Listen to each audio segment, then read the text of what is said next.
The Business Journal Roundtable Series is sponsored by iSynergy, creative digital advertising.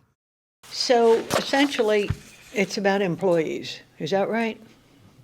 It's about employees being vigilant, and that seems to be the prime culprit. Am I right about that? Yeah, depending on which study you cite, between 88 and 95% of breaches originate with human error. Yep. And through email. Yep. And that happens because the email address is manipulated, or what fools people the most? There are a number of different ways that it happens. Some of them they used to be easy. They used to be bad English in the emails and you could spot them right away. Now they've gotten to the point where an email will come from somebody in your organization, or you think it's coming from somebody in your organization, and maybe they changed an L to an I in the last name, and they're basically spoofing that user, and it will be from somebody important in the company that says, hey, would you buy these gift cards and distribute them to the employees, but send them here and I'm going to distribute them. There are things like that. There are emails that look very interesting and legitimate that have a link in it that somebody will click on, not knowing any better. I mean, there are many different methods. It's big money. I mean, it's big money for them. So the social engineering, they do their homework on the back end and make things look legitimate.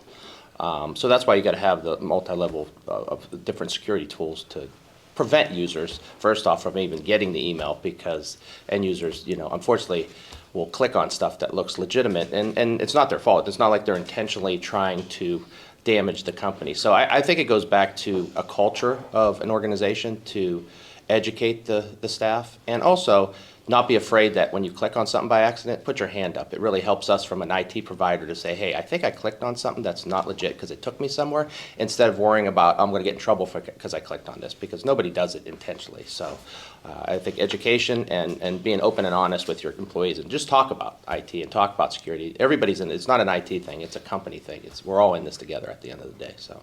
And I've always said it's about layers. You can't just have one methodology to protect an entire company. It's got to be kind of spread out across different technologies and different platforms and different tools, and I think that's probably the most important. Training of the employees is becoming critical. Mm-hmm. And in the insurance end now, it's going to start soon being a requirement that you're going to have your employees trained once a year.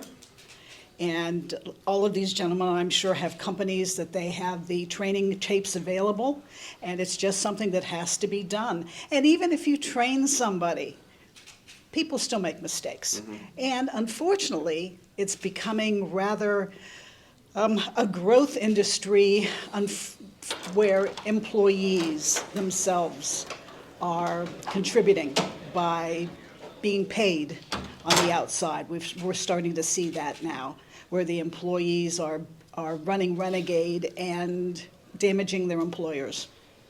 You've seen that locally? We have.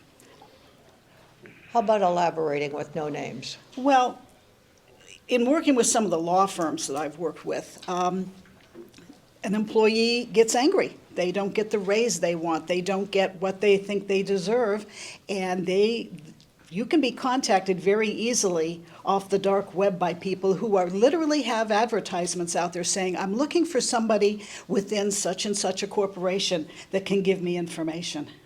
And they pay for it.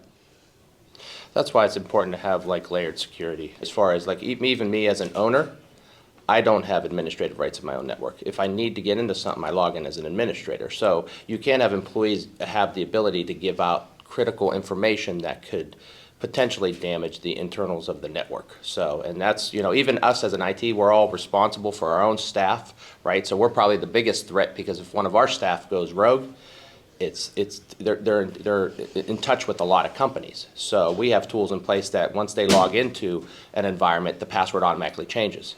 So there's ways of controlling that, and you have to have good controls. And I also believe that down the road, regulatory stuff's coming that will force companies into doing things a certain way. The Business Journal Roundtable Series is sponsored by iSynergy, creative digital advertising.